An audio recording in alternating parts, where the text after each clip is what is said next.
Hi everybody, I am going to do a quick tutorial for you guys on open broadcast software. And I've had a lot of questions about streaming award ceremonies or things for your classroom. And since we're living in this new sort of crazy era of social distancing and technology, digital stuff, I felt like it's probably something that a lot of you needed to know. So, with that being said, everybody's some of you are on Chromebooks, some of you are on laptops, some of you are on your personal computers or whatever. Just wanted to first start with kind of like what you need in order to do this. And I also want to be clear in case there's any random people out there on YouTube land that land on this video. I am by no means an expert. I literally just opened open broadcast software during Corona apocalypse. So I'm not an expert by any means, but this is how I got started, and this is what I have found to work the best. I still have lots of questions myself, which I'm actively working on. So, okay, first thing, I'm going to slide over here. The first thing that you're going to need is to actually download open broadcast software. And this is a free download. I'm recording my screen. I need you to go in the other room, okay? I can't focus while I'm recording. Like I'm doing an actual video right now. So, no, I'm going to have to cut this out and edit it out. But I need you to, because it's distracting. So open broadcast software, if you have kids that are into gaming and stuff, this is apparently super popular in the gaming world, which I discovered. A lot of people use open broadcast software to stream to Twitch and YouTube and whatever for gaming purposes. So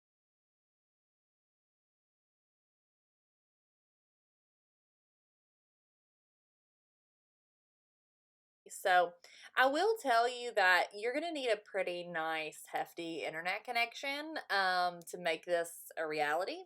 So I will tell you that what I would recommend doing before you get started and invest a whole lot of time is just go ahead and Google speed test on Google. I like this one right here. And so basically you're going to test your internet connection and see what your download and upload speeds are. And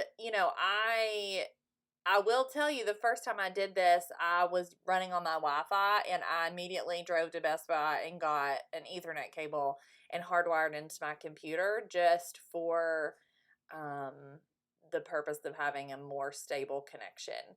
So you guys can kind of see where I'm sitting.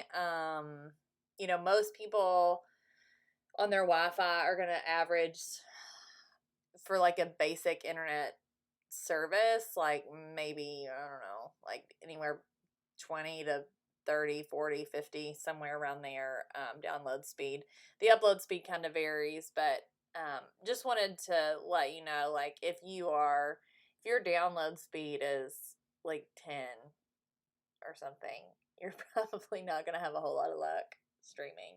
Usually my upload speed's a little bit faster than that. I'm going to have to do a reboot, but anyway, so definitely check this out kind of before you get started. And if you do have an Ethernet cable, if you're streaming, it would make life a lot easier for you and more stable. You're going to have less buffering and you're going to have a better connection. All right, so moving along into the actual software. Once you have this software installed, I'm going to go ahead and open it up here on my computer. And here is what you've got. And it's really like intimidating when you look at this for the first time. Like, oh my gosh, what is this? You kind of feel like a TV broadcaster, but it's really not terrible. So basically, the way this works is you have down here your sources. So you're looking at lots of different things here. I like to have a little like lower third picture down there when I'm broadcasting, like for Community Brew Live. I also had like my story time on there. And if you watched any of the story time videos, you noticed that I actually had like a graphic that was on the screen before the video actually started. So you can do lots of different things here in open broadcast software that's really fun. I've got a little iHeartNC lower third down there too. And you'll notice that all I'm doing is literally turning the eyeball on and off to get the stuff on here. So most of what my questions have been have sort of revolved around streaming from like a Google Meet. So I'm actually just going to go in here and I'm going to open up the Google Meet from this morning's community brew.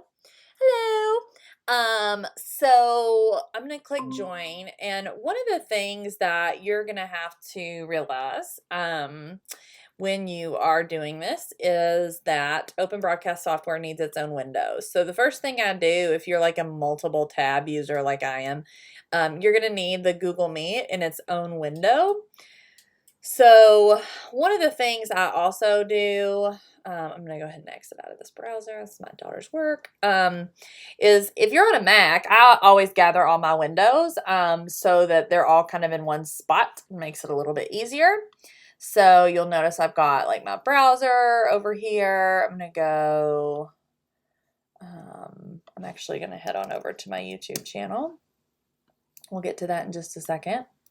Okay, so here is my browser. So going back over here to open broadcast software, and the beautiful thing about this is, you guys, that once you get it set up, it's a lot less work every morning. Like anybody who's been a panelist on the community brew will tell you that Chase and I literally get into the brew like anywhere from 3 to 5 minutes before 8:30, and that's how long it takes me to get set up and ready to rock and roll. So it's not a big deal.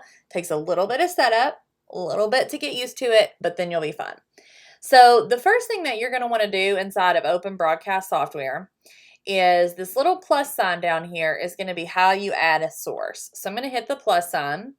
And the first thing that you're going to want to do is a window capture, okay? So we've pulled down this Google Meet window, so we have our own little window that we want to now put inside of open broadcast software. So I'm going to click window capture, and I'm just going to type Google Meet to make life a little simpler because I got a bunch of crap down there. Okay, so I'm going to click OK. And now basically we have to go in here and we have to find our source. So if you'll notice, all this junk here is like windows and like random things that I have in my browser or whatever.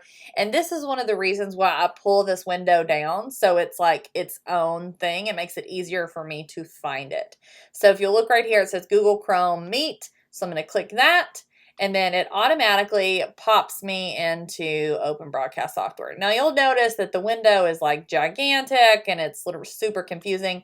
And honestly, this is what I have to do every morning on the brew. This takes me like the most amount of time. So I have this like weird shaped window, and I don't like that first of all, like I don't want all this garbage up here to show when I'm broadcasting. So if you'll notice, like this black bar is what actually is broadcast to YouTube. So I'm just going to mess with this window, and you'll notice that as I mess with my window, it actually changes it over here in open broadcast software. So I'm just going to drag these red bars. And then I'm going to go back over here. I'm going to stretch it out a little. This is literally what I do every morning for the brew. I just mess with it until it fits the screen the way I want it to fit the screen. Drag it a little more.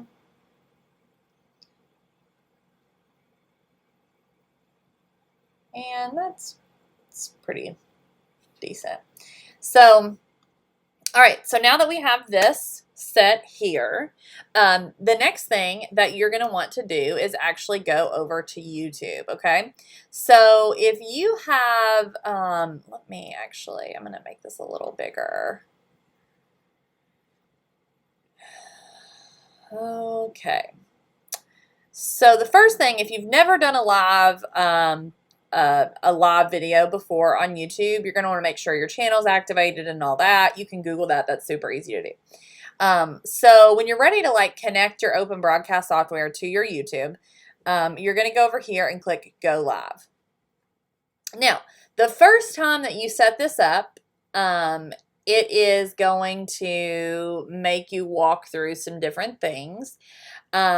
What I do now that I have been doing 27 different episodes of the Community Brew, I literally copy and paste my settings. So depending on what video I'm doing, I copy the things that I've already done before. So if you have never done this before, obviously, that's why you're watching this video.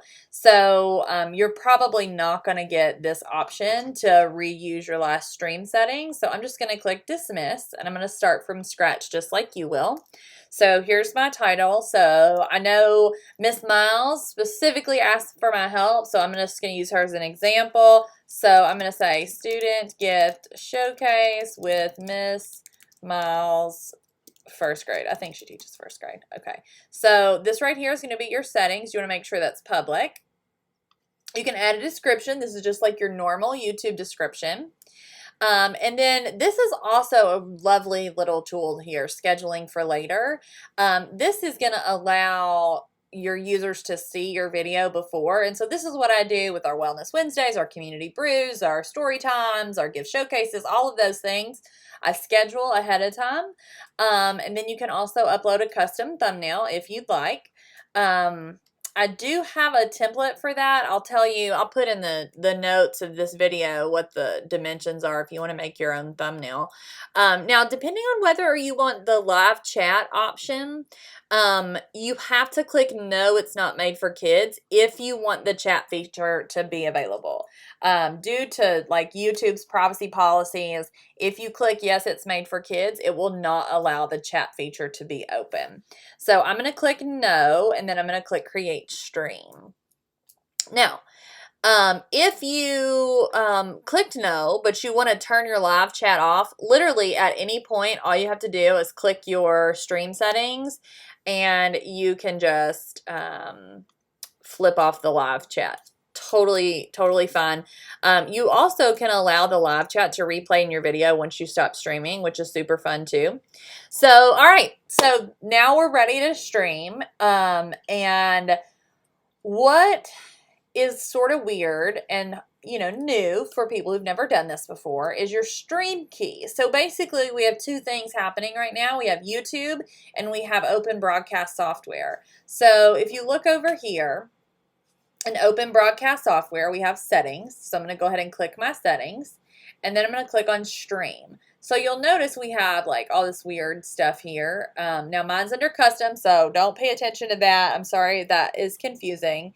But you will click YouTube. You will make sure that your service is YouTube. All right. And then over here, you're going to see this stream key in YouTube. All right. So this stream key, we're just going to click copy. It does not matter what it looks like.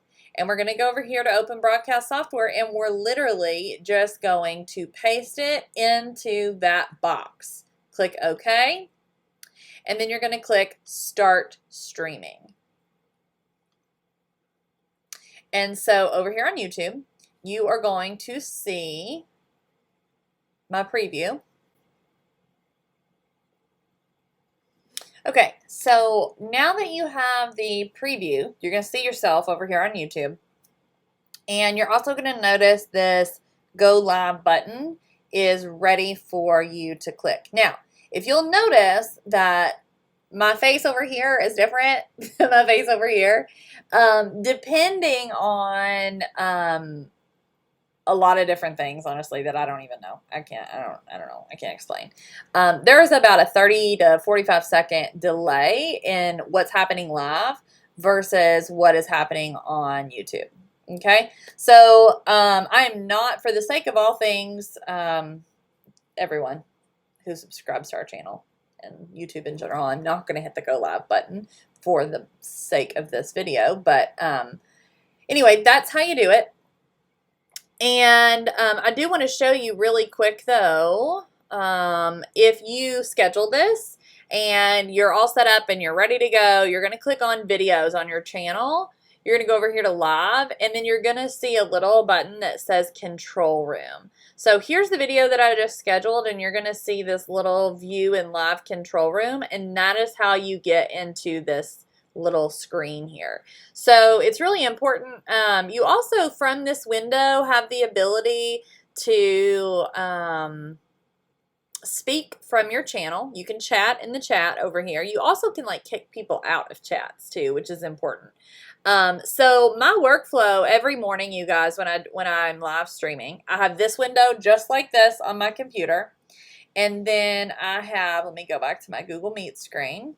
So I have my Google Meet screen, and this is how I operate. So I have YouTube here, I have Google Meet here. If I have a bunch of kids or people or something in there, I don't normally just stream my face. I use the grid view there. And what I started doing today, actually, that I really liked is pinning people as they're talking so their faces are a little bit bigger. So I think that's pretty much the gist of the Google Meets and streaming the Google Meets. So I'm going to exit off of that.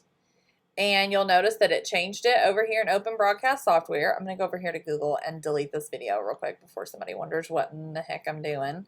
So let me delete forever. All right. So back over here in Open Broadcast Software, I will tell you that one of the little glitchy things that I discovered, I'm also going to click Stop Streaming on that. One little glitchy thing that I actually had to kind of work out was the audio delay, because what happens is when you're streaming, again, and it's all based on like your internet connection, lag time, yada yada. I'm not going to try to explain it because I don't really know, but I noticed that my voice did not match my video, and that drove me absolutely crazy. So if you go back and look at like the first 5 or 6 episodes of the Community Brew, like our Nobody's Mouth matches, and it drove me nuts. So what I had to do, and I mean, maybe this bothers you, maybe it doesn't, I don't know. It's really just trial and error. But I will say that I went in down here to Advanced Audio Properties, and I actually did 1,000 milliseconds offset, so that because my audio streamed a whole lot faster than my video, and so I had to kind of slow down my audio so that it would come a little bit closer to match it up. And I don't have any kind of formula for you on that other than that's how you can play around with it. Like probably episode 2 through 6, I played around with these numbers, and I did like 500, 650, 700, 750, blah, blah, blah, until I felt like 1,000 was pretty safe. So that is how you get started streaming, you guys. Please don't hesitate to reach out if you have any questions or troubleshooting that you need to do. I am here for you.